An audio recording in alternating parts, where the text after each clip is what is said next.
Necesito No, ayuda porque para... después la quiero volver a mirar, No, por por favor, las dudas que me olvide alguna cosa. necesito Gracias. ayuda porque soy un desastre, siempre me olvido de algo. Cuando no me olvido de grabar, me olvido del chat o me olvido... No, siempre me falta algo, viste, para completar la cosa. Bueno, recordando lo que dijimos antes, no hubo ninguna objeción al tema del acuerdo o el contrato que subimos, ¿verdad?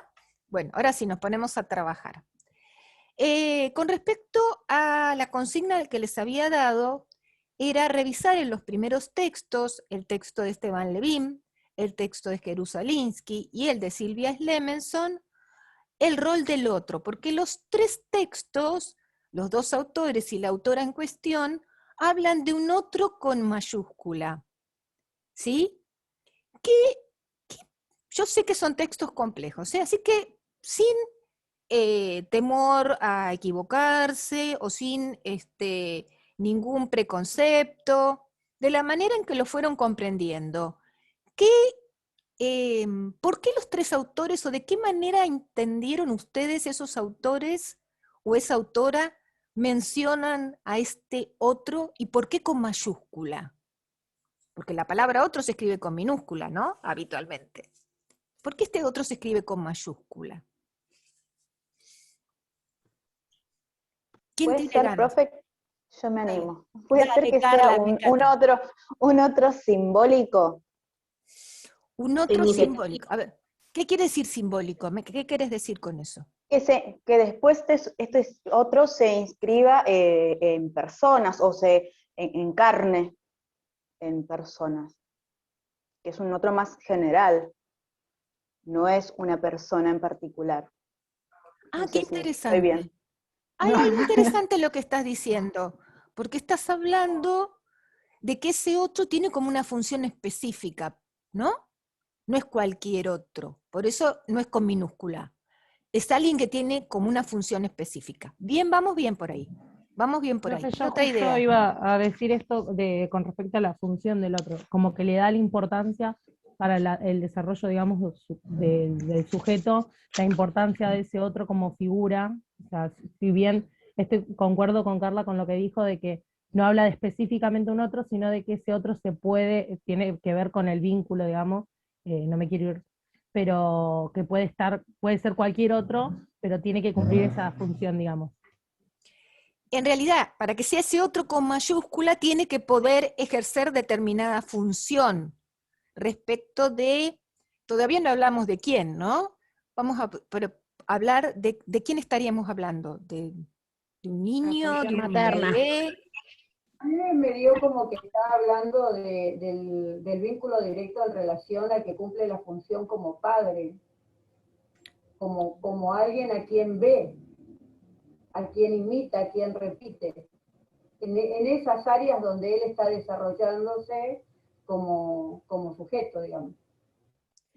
Y profe, igualmente también lo que aclara en el texto es, hace como una diferenciación entre niño, sujeto, estructura, desarrollo. Claro. Para referirnos, digamos. Está bien, bien. Lo que pasa es que como estamos entrando en tema, un poco la idea es ver cómo cada una fue como entrándole a los textos, ¿sí? Y viendo esta particularidad de ese otro con mayúscula, ¿no? Profe, Bueno, sí, Brenda. teniendo en cuenta este otro, a mí me hizo pensar en un otro significativo, en un otro que, que le dé el significado a lo que yo próximamente voy a aprender o a ver. Que ponga en mí una palabra que yo quizás no conozco, y entonces a partir de ahí ese otro que a mí me importa, a partir de ahí aprendo. Quizás eso es lo que me hizo pensar a mí. Bien, Ese otro con Brenda. mayúscula. Y acá, sí, ¿puedo relacionar primero algo de lo que dijo Brenda con lo que dijo Carla al principio? Carla habló de un otro simbólico, ¿sí? Y a mí me parece que a lo mejor en lugar de simbólico quiso decir significativo. ¿Puede ser, Carla? Sí, sí, justamente. Me quedé pensando, porque también hay ciertos términos que a mí también, por un lado, también me confunden, ¿no? Porque cuando habla de significante, también yo tengo una formación desde lingüística, en donde de Saussure Bien. plantea que el signo es significado y significante, es ambas cosas, ¿no? Entonces, cuando me habla así de este significante, yo también pensaba en esa huella psíquica que uno puede llegar a tener sobre un signo. Entonces, se me mezclan un poco las teorías a veces, y por ahí no sé si me expreso bien respecto de esto que interpreté. Hay Solo algo, sí, no, sí, no, perdóname sí. que te corte. Yo lo que traté, bueno, lo que yo interpreté es que se trata de un otro que no es una persona, a eso me refiero. No sé cómo, por eso sí, debe ser sí, significativo, pero que encarna quizás en alguna persona, a veces es la madre o a veces no también. Es una persona, pero no es cualquier persona. Es una función, ya eso lo habíamos, cuando vos arrancaste dijimos, es una función, ¿sí? De un otro que está haciendo algo que es significativo para ese ser, vamos a decir por ahora, ¿sí? Para ese ser está haciendo algo que es significativo, ¿bien? Sí, Macarena. Pregunto, lo de este otro con mayúsculas, yo que no sé si está bien que yo hable, pero bueno, quería sacarme esta duda también. Dale, porque ¿cómo no va a estar bien? Sos parte del grupo, mujer. Sí, profe, hace 5 años que tendría que no estar más en el grupo. Pero este otro con mayúscula, ¿no tiene que ver con esta función materna o paterna, quien ejerza el rol que va a ser el que acompaña el desarrollo estructural del niño? Que es necesario que exista este otro, si no hay este otro que acompañe y estructure, con su propia estructura no existiría un niño. Ahí estamos, ahí vos me diste el pie para hablar de lo particular de la humanidad, de lo que significa ser humano. Para ser humano no alcanza con nacer, ¿sí? Con nacer que de un vientre, o sea, con tener el nacimiento que tenemos las personas desde el útero, o un nacimiento que puede ser también hoy en día a través de algún medio artificial, ¿no? Pero, digamos, no alcanza con nacer de una matriz biológica. Que esto está de alguna manera relacionado con aspectos que vimos el año pasado, ¿sí? Esa matriz biológica, hablando de este ser, ¿se acuerdan? ¿Perdón, Marcela? Ahí estás silenciada. Ahora. Porque tengo problemas con el micrófono. Que digo, que tiene que ver con No se te escucha, se te escucha muy cortado, muy cortado. Marce, vos estás intentando hablar del tema del lenguaje. Justamente yo iba a citar, ¿sí? Yo iba a citar que, y esto de alguna manera también vuelvo a una de las cuestiones que mencionó la compañera Carla, y es que cuando estamos hablando, ¿sí?, de este ser que nace en absoluta indefensión, y sí o sí necesita de este otro, que va a empezar a intervenir sobre esa masita de músculos, nervios, ¿sí?, que es al comienzo de la vida cualquiera, ¿sí?, humano, o en el intento de ser humano, cualquier individuo, en el momento de nacer, repito, esa mezcla de músculos, reflejos, ¿sí? Eso se tiene que convertir en humano. Por el hecho de nacer de una matriz de seres humanos, eso no lo define como humano. Porque la humanidad, si ustedes recuerdan lo que trabajamos el año pasado, se define, entre otras cosas, por el acceso al mundo simbólico. ¿Sí? O sea, el mundo simbólico, del que ustedes hablaban del tema del lenguaje, yo creo que lo complejo de entender el aspecto del lenguaje, como se lo cita Levin, es que está hablando desde la óptica de Lacan, este seguidor de Freud, o este autor que intentó, francés, psicoanalista, releer la obra freudiana, pero tomar al inconsciente como una forma de lenguaje. Por eso ustedes van a ver que habla todo el tiempo de metonimia, metáforas, ¿sí?, de aspectos que hacen que si ustedes lo vieran, fuera de contexto parecería que están hablando de lingüística, como dijo Carla, ¿no? De alguna manera. Pero es porque el inconsciente es considerado... Graciela, ¿podés mutarte? Porque hace interferencia si no tú te le... Ah, está, genial. Esto hace que tratemos de entender entonces que la forma de explicar el inconsciente, o sea, siempre con la misma dinámica que la entendimos el año pasado, ¿no? Pero en lugar de hablar de esos procesos primarios y en lugar de hablar de las formaciones sustitutas, va a poner la terminología que corresponde a las cuestiones lingüísticas, porque el lenguaje pasó a ser, el inconsciente pasó a ser un modo de lenguaje, ¿sí? Entonces ese otro va a ser el que lo va a incorporar a esta, como dijimos, este manojito de masa muscular, nervios, músculos, bueno, un poco de esa cosa medio sin definiciones que tiene al comienzo de la vida un individuo en alguien humano. O sea, la humanidad no se hereda, gente, como se heredan el color de piel, la altura, ¿sí? La humanidad se constituye.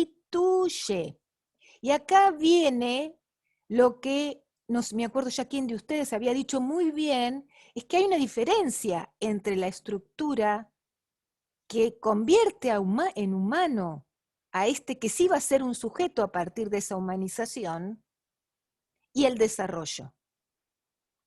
La estructura va a estar ligada a la constitución subjetiva, ¿sí? Y va a tener los tiempos del inconsciente. Va a guardar la información que corresponde a ese inconsciente. ¿Está? En tanto que el desarrollo va a ser el desarrollo de las funciones. ¿Vieron que dice Levin? Desenrollar el rollo. ¿De qué? De las funciones motrices, bueno, sobre todo porque es psicomotricista, pero motrices, verbales, todo lo que tenga que ver con lo funcional va a estar ligado al desarrollo. Y donde sí van a cruzarse ciertos ejes temporales, ¿no? Ligados también a la maduración, y cierta lógica que tiene que ver con ese desarrollo. Pero Una pregunta. Sí. Con esto que estamos hablando de Levin y del desarrollo y la estructura y del otro y todo esto, o sea, acá estamos hablando desde una estructura neurótica, ¿no? Una madre o un padre con una estructura... Sí, perdón, sí. Claro, con una estructura neurótica. Sí. Ahora, ¿qué pasa con ese desarrollo de ese niño cuando el padre o la madre no tiene una estructura neurótica? Y mira, porque, por ejemplo, a mí... Sí. A mí me pasa, yo trabajo como acompañante terapéutica y yo tengo un caso de un niño de que una madre es una madre psicótica y que el niño no tiene ningún problema de desarrollo motor, sino es psicológico, sería porque no tiene la estructura que acompañe un desarrollo neurótico, tiene una estructura psicótica que acompaña un desarrollo psicótico. Es como que no lo entiendo en la práctica, en la teoría tampoco. No, pero digo, no es una cuestión tan simple como para traducirla con solamente estos textos, porque nos estamos también metiendo en el campo de la psicopatología, si bien algo vamos a trabajar más adelante de la mano de Filidoro, pero cuando estamos hablando de ese otro que es significante, mejor dicho, significativo, usé el mismo término que Carla, ese otro que es significativo es alguien que puede ejercer determinado tipo de marcas sobre ese sujeto. Se supone que entonces tiene una estructura que le permite operar sobre ese niño. Y no tiene que ver solamente con la estructura neurótica, en realidad se habla de que en la psicosis hay, digamos, una forma particular de estructura, ¿no? Distinta, o inclusive algunos hablan de la ausencia de estructura en algunos casos. Pero bueno, es como complicado sin la pata psicopatológica poderlo meter en este momento. Lo que puedo decir en principio es que ese otro tiene que tener su propia estructura, ¿sí? Tiene que haber sido él mismo moldeado como sujeto, inscripto en la cultura, y tiene que tener, respecto de ese individuo, algo del orden de su propio deseo, para intervenir y producir esas marcas que lo vayan subjetivando.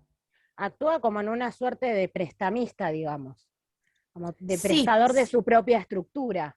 actúa como un prestador, me gustó la comparación, actúa como una suerte de, no, más que prestador es un donante. Es un donante de esto de lo que él participa, porque el sujeto participa de la cultura y está donando esa cultura de la cual participa a este individuo que empieza a bordear, como dice Levin, ¿no? Empieza a contornear, a bordear a partir de esa inscripción en el lenguaje. Está bien. ¿Mm? Entonces, está bueno tu aporte porque vos estás en otro momento de la carrera y además estás trabajando. Y eso te moviliza de arriba para abajo y de abajo para arriba. Exacto, Todo el y tiempo. empiezo a agarrar libros de todos los años, por Bueno, momentos. algo vamos a trabajar con respecto al tema. Por ahí no está en el módulo, pero te lo puedo ir adelantando, que es el texto de Norma Filidoro, el grabador que grababa lo que se le antojaba. No sé si lo conoces. No, Ese texto, la conozco a la autora, pero ese texto no. ella habla justamente de las particularidades cognitivas de los sujetos con problemáticas graves como la psicosis. ¿Sí? Sí. Es muy interesante, hace un cruce entre lo psicogenético y lo psicoanalítico, que es su enfoque de trabajo psicopedagógico, ¿no? Sí. Así que eso, bueno, en tal caso después vemos si te lo acerco antes de que lo llevemos a trabajar. Buenísimo, profe, muchas gracias. De nada. Bueno, entonces, volvamos para atrás, ¿sí? Se va entendiendo, pues son temas complejos, ¿sí? Entonces estamos hablando de un sujeto que para ser tal requiere la intervención de un otro que lo humaniza. ¿Cómo lo humaniza? Metiéndolo en el lenguaje. No se olviden que, nos estamos quedando con poco tiempo. Recuerden que después retomamos, ¿sí? Y no se olviden registrar nombre y apellido en el chat para que yo vaya poniendo la asistencia. ¿Qué pasa además cuando nos metemos con Jerusalinsky? ¿Qué le agrega Jerusalinsky para entender estas ideas de Levin? A esta cuestión entre lo corporal y le diría yo algo más. ¿Con qué se mete?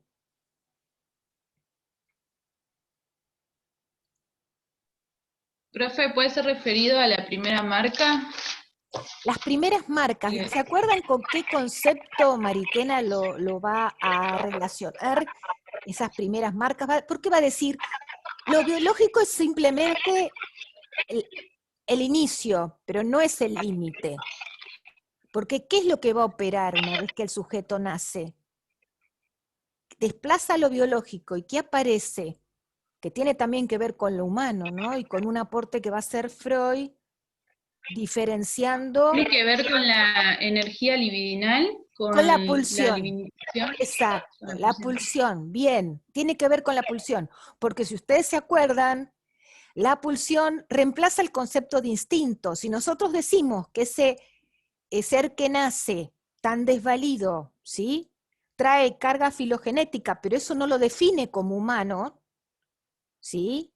Entonces, lo que trae como carga genética, instintiva, ¿sí?, no es lo que va a definir su posición dentro de la cultura.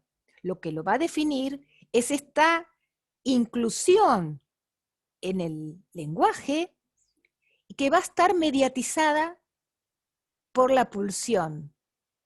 Porque ahí hablamos entonces de que este otro, lo que va a operar es la pulsión, ya no el instinto, ¿sí? Va a operar esa pulsión que tiene que ver con el deseo, con la posibilidad de ocuparse de ese ser desvalido, de mirarlo, de tenerlo en cuenta, de considerarlo, ¿sí? Y cuando hablamos de ocuparse y de dejar marcas, no hablamos de perfección, todo lo contrario. No hablamos de perfección, hablamos de intervenciones amorosas que van dejando huellas en ese sujeto y que, repito, lo van constituyendo como humano. Esta respuesta, está el bebito está inquieto. Entonces, bueno, mecerlo, acariciarlo, hablarle. Le hablamos mucho antes a los bebés de que los bebés nos puedan responder. ¿Por qué les hablamos? Porque los hacemos parte, les donamos, como un poco me hizo pensar Macarena, les donamos la palabra para poderlos calmar, para acompañar su malestar. ¿Sí? Entonces, lo que estamos tratando, lo que me gustaría que vayan pensando, inclusive lo seguiremos trabajando en la próxima entrada, espero, cómo, insisto, lo biológico no define las trayectorias subjetivas, sino que esas trayectorias subjetivas que empezamos a diferenciar, ¿sí?, van a estar signadas por estas marcas significativas que dejen huellas en esto que comienza a ser un sujeto, ¿sí?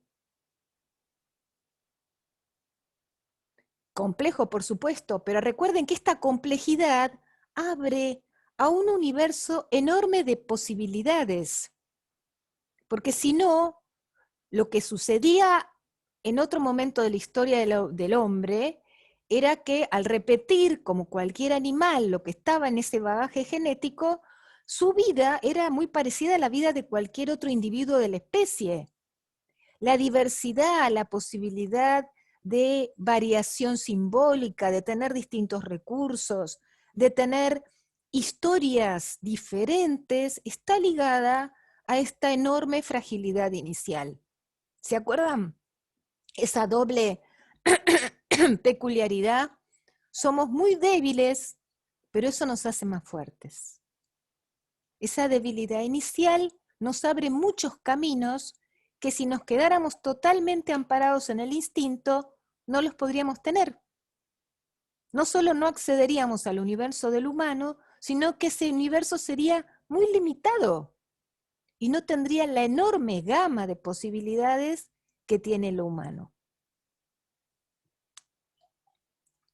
Por eso, y bueno, recién contaba Macarena su experiencia que ya está trabajando, pero siempre mientras uno está trabajando, está todo el tiempo teniendo que pensar acerca de ese sujeto con quien está trabajando, porque no hay una receta, porque hablamos de singularidades, ¿sí? Entonces, así como ese otro significativo va haciendo un trabajo de mirada, de acompañamiento, de sostén, los profesionales que trabajamos en el campo humano tenemos que hacer algo parecido, ¿no? Tenemos que poder hacer un acompañamiento, un recorrido singular, preocupados por ese sujeto y su singularidad. No hay una receta, ¿sí? Por supuesto hay autores que nos ayudan a pensar, hay ideas, para eso se están formando, pero no hay una receta de cómo acompañar a un niño en determinado momento. Tenemos que ser muy creativos, muy responsables y estudiar permanentemente. Bueno, eso creo que es a esta altura en todas las profesiones, ¿no? Se supone. Pero tenemos, el material humano tiene esta particularidad. Todas las profesiones psi, ¿no?, que hablan del humano, tenemos este enorme compromiso, ¿no?, de poder orientar en el sentido de recuperar en la medida de lo posible algo del humano, donde falla, donde no ha habido un buen recorrido. Esto lo vamos a retomar después con Slemenson, por ejemplo, en el campo de la escuela, o en el campo de las intervenciones clínicas, como veremos después alguna con Esteban Levin, ¿no?, en situaciones parecidas, no tan graves, pero a la que mencionaba de alguna manera la compañera que habló sobre su experiencia laboral. ¿De acuerdo? Entonces, tenemos alguien que se va contorneando, que se va formando, que necesita un recorrido, porque acá hay otra cuestión interesante. Y nos empezamos a meter también, cruzando autores, con este otro del que va a hablar Silvia Slemenson, que no sé si han podido leer, aunque sea el primero o los primeros 2 capítulos. Esta historia se va a ligar no solamente al proceso de subjetivación y desarrollo, sino también a la posibilidad de aprendizaje. Ese otro también va a definir la disponibilidad psíquica de la que habla la autora, es decir, el impulso, digamos, ¿no? Esa pulsión hacia la intención de conocer o la retracción respecto de los objetos de conocimiento. Esos movimientos, ¿no?, de cargar o descargar los objetos en el sentido de carga energética respecto de su deseo o no de conocer, también va a estar orientado a cómo fue este sujeto siendo marcado, valga la redundancia y la repetición de este término, en las experiencias a lo largo de los distintos espacios que va a recorrer su vida. ¿Se acuerdan cuáles eran esos espacios? Nos queda poquito tiempo. Miren que tarda la grabación en convertirse, así que no se asusten si tarda un ratito en volverlas a incorporar, ¿sí? ¿Recuerdan cuáles son los espacios de los que habla esta autora?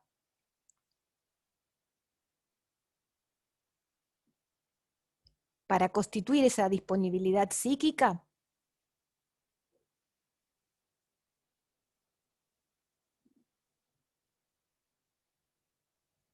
Para cuando volvamos, vayan leyéndolo, ¿sí? Tenemos menos de un minuto. Vayan leyendo o releyendo el texto de Slemenson, sobre todo el primer capítulo, para ver un poco por cómo viene esta cuestión, cómo se va organizando esta estructura para acceder a esa disponibilidad.